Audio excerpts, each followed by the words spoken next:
Molweni, sanibonani bafethu. Njani niyaphila?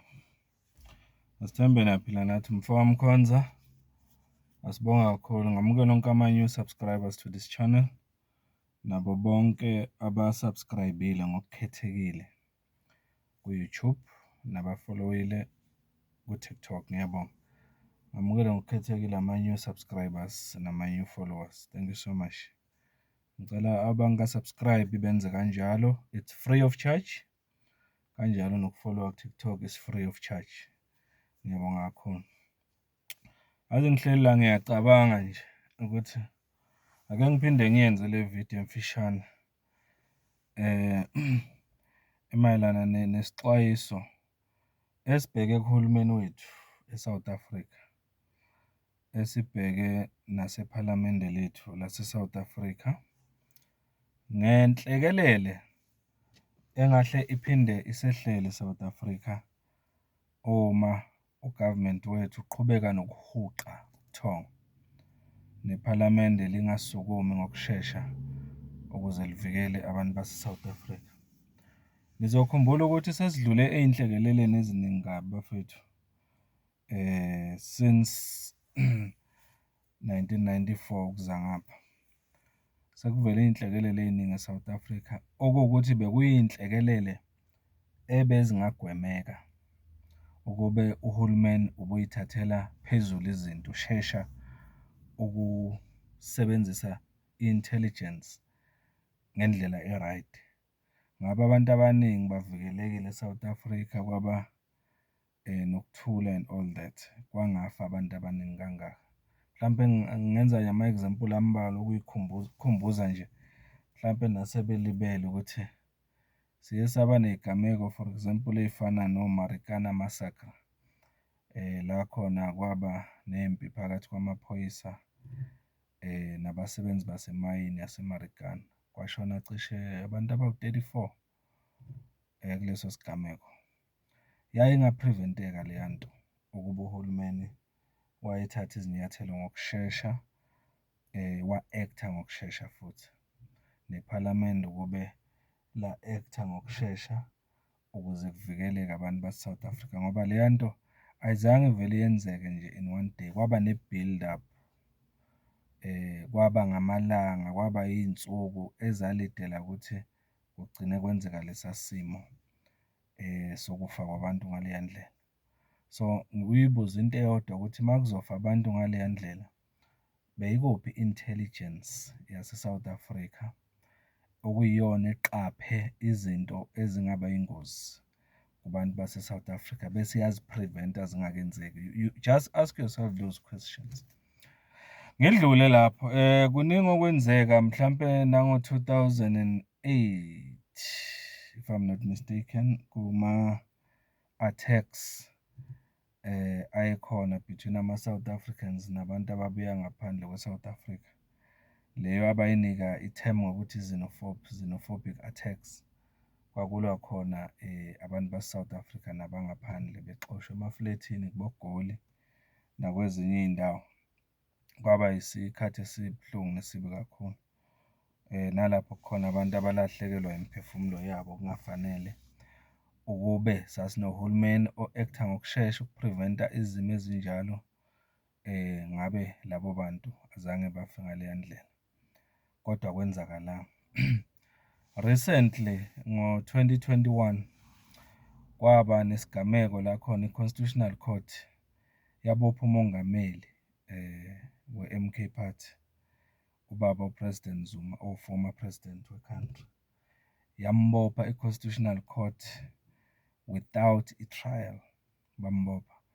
Lokho kwenza abantu base-South Africa ikakhulukazi abamnyama nabakholelwa kakhulu kubaba uZuma banga-understand ukuthi kwenzakalani. Bagcina bebonisa i-anger yabo ngey'ndlela ey'hlukahlukene. Kwaba nama-looting, batapa abantu, kwafa abantu abaningi kabi ngaleso sikhathi. Kwaba yabona nje iy'gameko ey'ningi uma sikhumbula kahle zenzeka e-KZN lapha ey'ndaweni ey'fana nakubo-Phoenix njalo njalo. Kwafa cishe uma ngaphosisa abantu ababalelwa lapha kubo-354. Uyayizwa leyo nto, ngoJulayi nje 2021.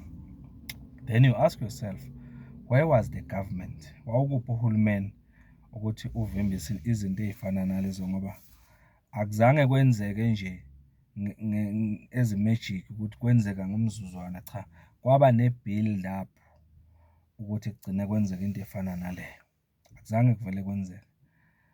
So uhulumeni wethu kuyakutshela ukuthi uhulumeni wase-South Africa is not for the people, but it seems to be uhulumeni against the people of South Africa, because kulahleka imiphefumulo unnecessarily.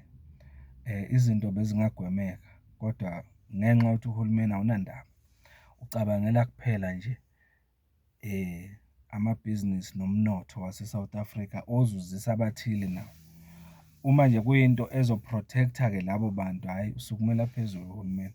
Kodwa uma kungama-ordinary South Africans asengozini, awusukumi. So le nto-ke ingenza ngihlale ngicabange ngithi, naku kuzosiphinda namanje.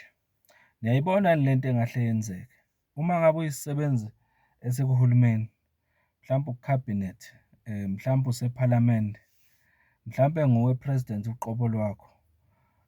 Uyayizwa le nto engiyikhuluma la, ayikhulunywa yimi kuphela, siyikhuluma sibaningi.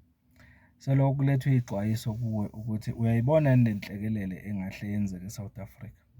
Ngike ngalalela no-Premier wase-Gauteng, ubaba uPanyaza Lesufi, e-addressa uPresident Ramaphosa, ethi siyacela ungene kule debate yama-illegal immigrants ala eSouth Africa.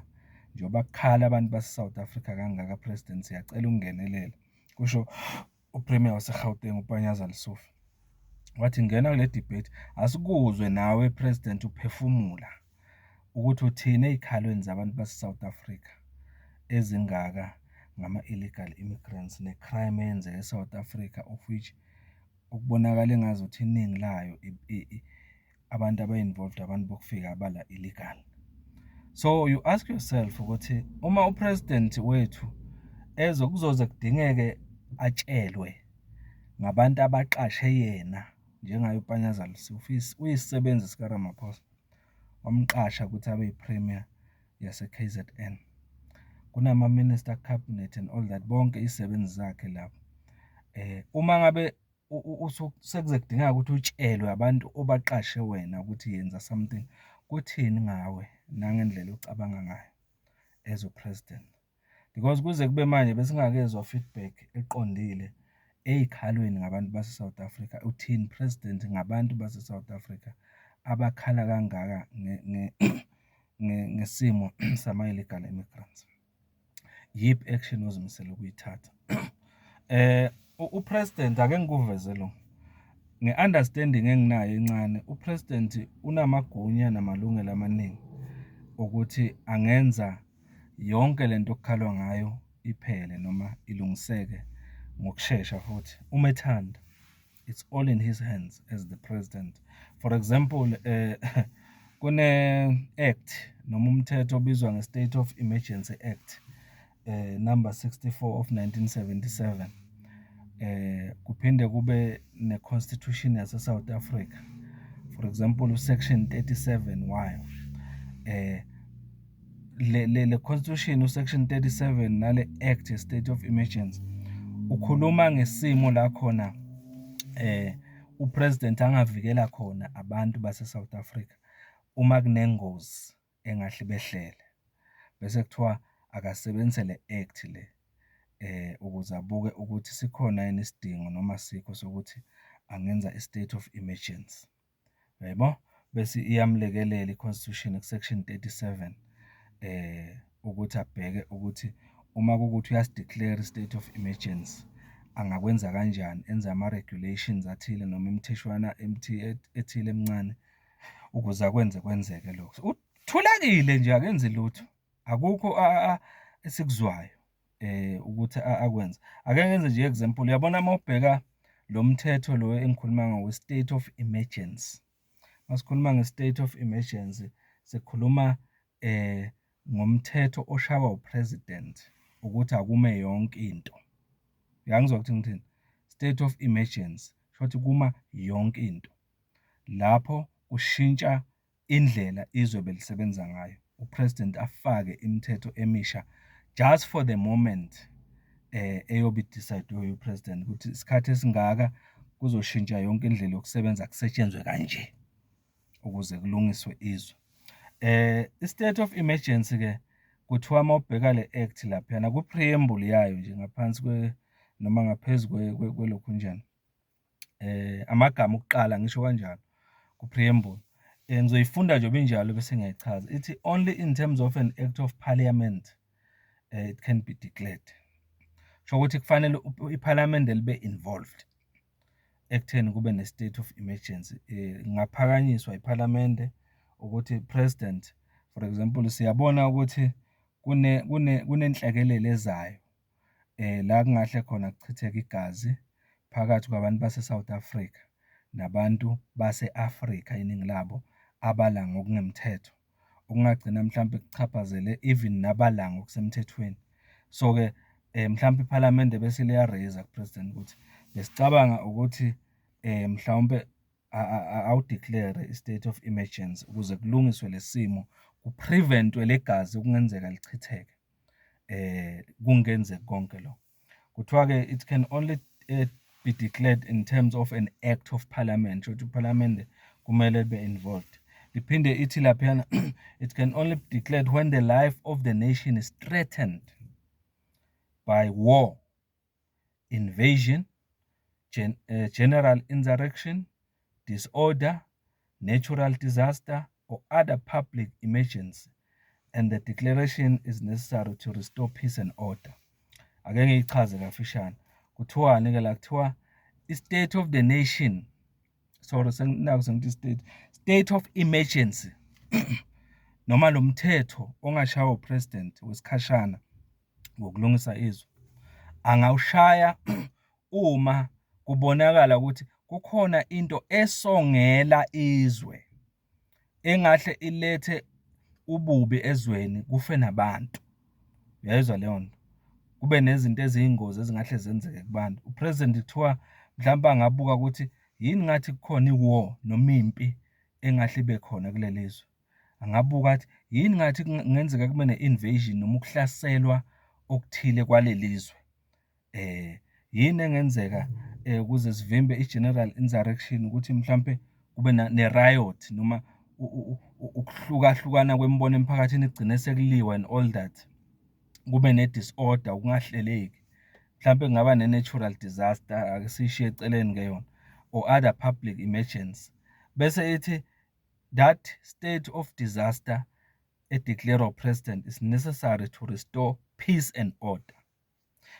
Ngendlela ke ngibuka ngayo mina eSouth Africa njengamanje, angazi wena uyibuka kanjani, but uma uneso ubona izinto eSouth Africa njengamanje, there is no peace. eSouth Africa njengamanje there is no order.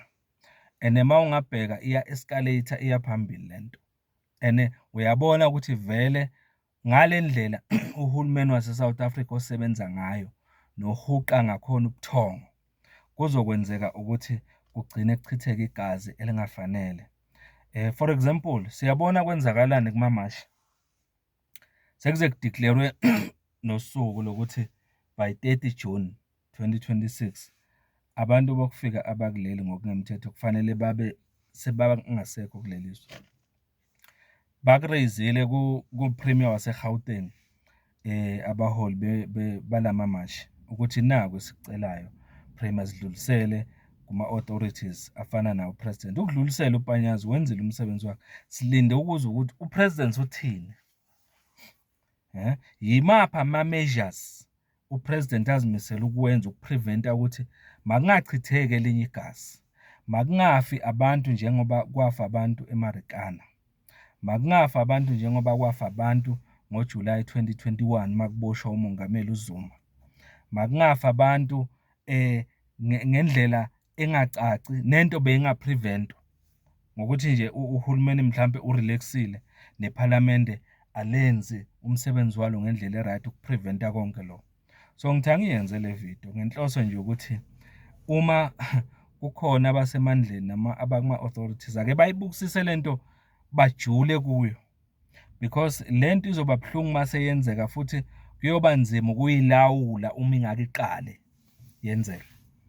Sesibonile eSouth Africa ukuthi uma kuba ne-chaos, kuba nama-riots, abantu ba-South Africa beveze enga yakhe, amaphoyisa avele abe u-few uma qhathaniswa nabantu abeza kuwo. Amasosha avele abe few, awakhona ukulekelela namaphoyisa uma abantu sebeza kuwo, kuzoba nzima ngempela. Kanti lento beyingalawuleka ngokuthi nje uhulumeni wethu uma kunokwenzeka president neparliament, umthetho uyabavumela, nayi constitution, declare a state of emergency, kube nesikhathi esithile nje, kube nama-regulations athile, for example ukuthi now is the time upresident uthi sidila specifically nodaba lwabantu bokufika abakuleli ngokunomthetho for this period. Sifocuse nje kuloko kuphela, sikhuqulula iSouth Africa ukuthi ibe nabantu abala emthethweni ngendlela e-right, kube clean, kuqalwe kabusha. Bekungaba kuhle futhi lokho ukuthi kwenziwe before kuyiwa vele kuma-elections, kuyiwe kuma-elections, ukuthi kuvotwa nje kuma-elections kube sekwenzekile konke lokho. Kodwa ngenxa yohulumeni esinawo ngeke kwenzeka, sizoya kuma-elections selokhu kunale y'khalo lezi, kuna-this baggage esihamba nayo.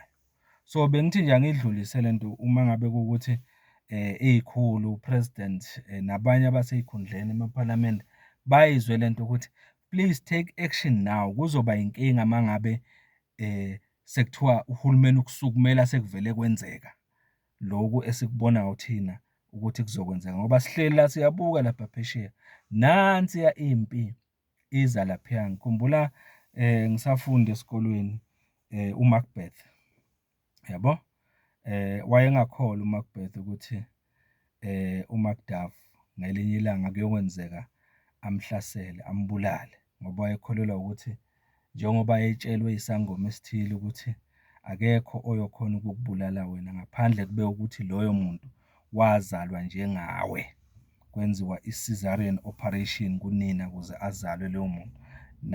Nawe-ke uyophila ingunaphakade uma kungekho umuntu onjengalo. So wabona ngamahlathi eza aseBinana, bathi Binamwood, walking straight to a palace yakhe. Into ayengayikholwa ngoba yasethi isangoma until Binamwood walk to Dunsinane Hill, lapho kwakuyipalace khona kwaMacbeth. Nangempela kwenzeka ngaleso sikhathi, wamangala ebona iy'hlahla ziwalker ziza esigodlweni sakhe, into ayengazange ayi-imagine ukuthi ingenzeka. Why? Kwenzekani? uMacduff kwakuyena owayezalwe ngendlela uMacbeth ayezalwe ngayo. So bathi uma beqhamuka nempi laphayana, bafike bakhe iy'hlahla ehlathini lapho elalibizwa ngeBinam, bahamba bezifihle ngalezo y'hlahla, beza kwipalace kaMacbeth, bafike bamhlasela. Ngaleyo ndlela wagcina elahlekelwe impilo yakhe. Namanje siyaxwayisa sithi hulumeni wase-South Africa, ningafani noMacbeth, lalelani iy'xwayiso ukuthi kungenzeka kuphinde kuchitheke igazi eSouth Africa uma ningayithathi serious le ndaba yama-illegal immigrants, ningayithathi serious le ndaba yalaba abamashayo. Ama-South Africans lawa, abantu abavotayo, balaleleni, kwenziwe izinto nje ngendlela e-right, kungafi muntu, izinto zenzeke nge-order. Yiloko nje, ake ngiyibambe la mfoka Mkhonzana, niphile bafethu-ke. Ngizwa ama-comments wenu ukuthi niyibuka kanjani nina lento engiyisho la, le warning eya ku-government nephalamende ngempi engahle ichithe igazi again, kushona abantu kanje ngoba kwafa laba abawu-388 masihlanganisa abaseMarikana nabashona ngoJulayi 2021. Singakugwema lokhu hulumeni wethu, singakugwema lokhu phalamende lethu. Cela nje nilalele labantu abamashayo, bese kwenziwa umthetho, kube nama-regulations, kudilwe specifically, kunakwe nje lo daba lolu lwabo kufika athi kudilwa kanjani nabo ngendlela e-right, kube ne-peace. Umfoka Mkhonzana, siyabonga, sihlangane kumavidiyo alandelayo. Ngicela uma ungaka-subscribe, sikhulisele le channel siye phambili. Ngiyanibonga kakhulu bafethu, thank you so much.